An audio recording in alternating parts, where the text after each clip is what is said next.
क्या अब रूस यूक्रेन के अलावे दूसरा जंग शुरू हो चुका है एशिया में? क्या उसकी ही तैयारी में निकल चुका है चीन? चीन ने क्यों उतार दिए हैं टैंक और अपनी सेना को? इतना ही नहीं, बहुत बड़ी तैयारी में जुटा है चीन। जानेंगे क्या कुछ चल रहा है एशिया में। तो वहीं भारत ने भी ताबड़तोड़ एक्शन लेने शुरू कर दिए हैं। आइए जानते हैं इन खबरों को विस्तार से। हमने आपको अपनी कई खबरों में बताया कि किस तरीके से चीन के अंदर अफरा तफरी का माहौल है, यहाँ तक कि लोगों को खाने की भी कमी हो रही है। यहाँ तक कि अरबपति लोगों को भी खाने की चीजें आसानी से नहीं मिल रही हैं। और ये हाल है संघाई का। पर शुरुआती दिनों में कुछ वीडियो, कुछ जानकारियां निकल कर सोशल मीडिया में सामने आने लगी, पर अब बहुत ज्यादा सख्ती बरत दी गई है। यहाँ पर सख्ती का असर ऐसा है कि अब लोगों ने डर से इस तरह के पोस्ट डालने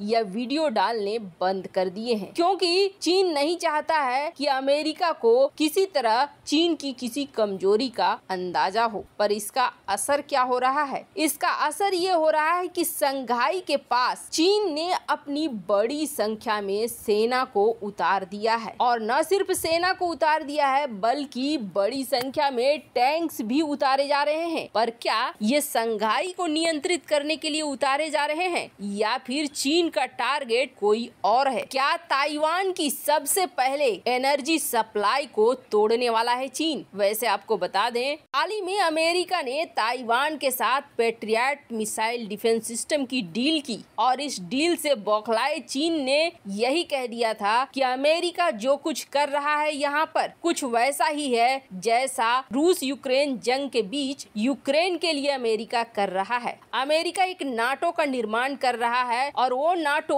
अब एशिया में एक्टिव हो रहा है और इसी का असर ताइवान के ऊपर भी देखने को मिल रहा है। ऑकस को लेकर चीन की सीधी धमकी थी अमेरिका को कि वैसे ही हालात यहाँ पर पैदा हो जाएंगे और ये धमकी सीधे यूएन में बैठकर चीन ने दी थी। और ठीक इसके बाद ताइवान में घुसपैठ की संख्या बढ़ जाती है। वैसे तो ताइवान पे लगातार घुसपैठ कर ही रही है चीनी वायुसेना, अब तो आए गए जैसी बात हो गई है। लेकिन पेट्रियट डिफेंस सिस्टम की डील के बाद चीन बहुत ज्यादा बौखलाया है। पर चीन की प्लानिंग क्या है? चीन की दो बड़ी प्लानिंग है। एक तो चीन की मेन प्लानिंग है कि किसी तरीके से ताइवान के जो बड़े बड़े पोर्ट हैं उन पोर्टों को बंद करना। वो पोर्ट अगर बंद होते हैं तो सप्लाई चेन ताइवान का टूट जाएगा। और ताइवान यूक्रेन नहीं है, आप देखेंगे जो दूरी है अन्य देशों के साथ ताइवान की वो बहुत ज्यादा है। यहाँ हथियारों को ड्रॉप कर पाना या फिर एनर्जी सप्लाई को बनाए रखना बेहद मुश्किल होने वाला है, क्योंकि यहाँ जो कुछ भी होगा वो समंदर के रास्ते होगा या फिर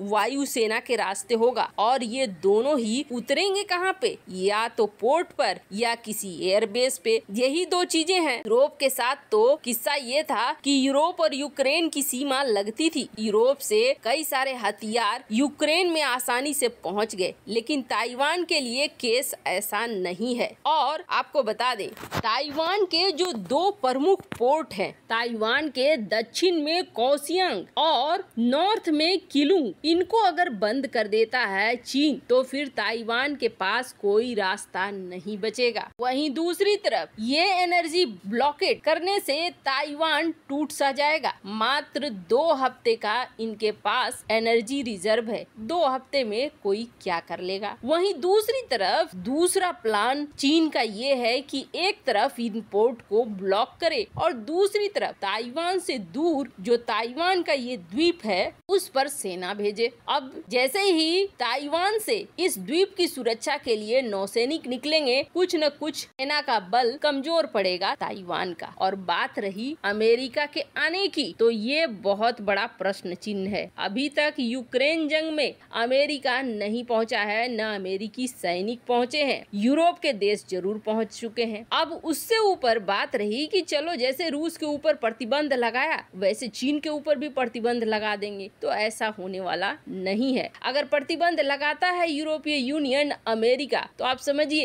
एक तो रूस के ऊपर प्रतिबंध लगाकर वैसे ही कमजोर हो चुके हैं। ऐसा नहीं है ये देश प्रभावित नहीं हो रहे हैं। रूस यूक्रेन जंग में यूरोप के कई ऐसे देश हैं जो कंगाल हो रहे हैं हथियार दे देकर, तो दूसरी जंग के लिए वो कैसे तैयार होंगे, वो भी इतनी जल्दी। प्रतिबंधों की बात करें तो शायद ये प्रतिबंध बैकफायर करेंगे अगर चीन के ऊपर लगता है तो प्रश्न उठता है कि चीन ने इतनी बड़ी संख्या में सेना और टैंक उतारे हैं, क्या ताइवान के लिए उतारे हैं? तो आपको बता दें, फिलहाल तो संघाई की स्थिति ऐसी है कि अराजकता बहुत बड़ी मात्रा में फैल रही है। ऐसे में चीनी राष्ट्रपति को सहारा लेना पड़ रहा है सेना को, ताकि अपने लोगों को काबू में कर सके। लेकिन दूसरा बड़ा सच ये भी है कि चीन हमला कर सकता है ताइवान के ऊपर। इस वक्त चीन के अंदर प्रदर्शनकारियों का माहौल बहुत गुस्से भरा है। अराजकता अगर फैलती है तो पूरे चीन में फैलेगी। ऐसे में चीन उन चीजों को दबाना चाहता है और अपनी जनता का ध्यान बटाना चाहता है। ऐसे में ताइवान पर हमला करना एक विकल्प बच जाता है चीन के लिए। और समझिए,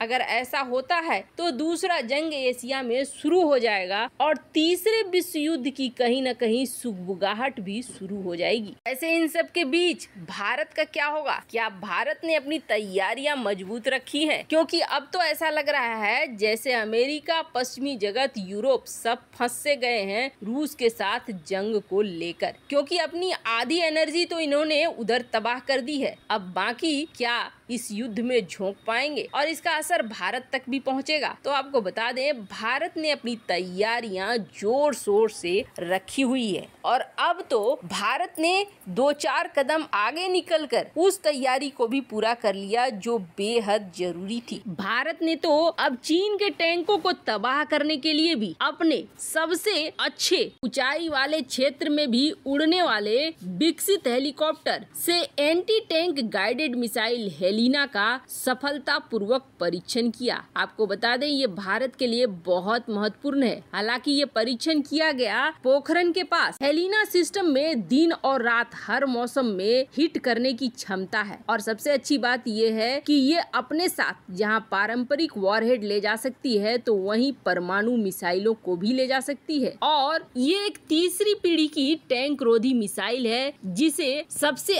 आधुनिक हल्के हेलीकॉप्टर में स्थापित किया जा रहा है। ये हेलीकॉप्टर है ध्रुव हेलीकॉप्टर, जिसमें इसे लगाया जा रहा है। इसके साथ साथ कई और हेलीकॉप्टर में इसे जोड़ा जाएगा। ध्रुव के बनने के बाद एक तो भारत हेलीकॉप्टर के मामले में आत्मनिर्भर हो रहा है, क्योंकि ऊंचाई वाले क्षेत्रों में ज्यादातर हल्के हेलीकॉप्टर ही चलते हैं और अब हेलिना का कॉम्बिनेशन इसे बेहद खतरनाक बना रहा है। वैसे इधर भारत ने ताबड़तोड़ परीक्षण किए हैं, पर आपको क्या लगता है, क्या इस वक्त चीन ताइवान पर हमला करने की कोशिश करेगा या नहीं? कमेंट कर अपनी राय जरूर बताएं। जल्द मिलते हैं अगले वीडियो में। नई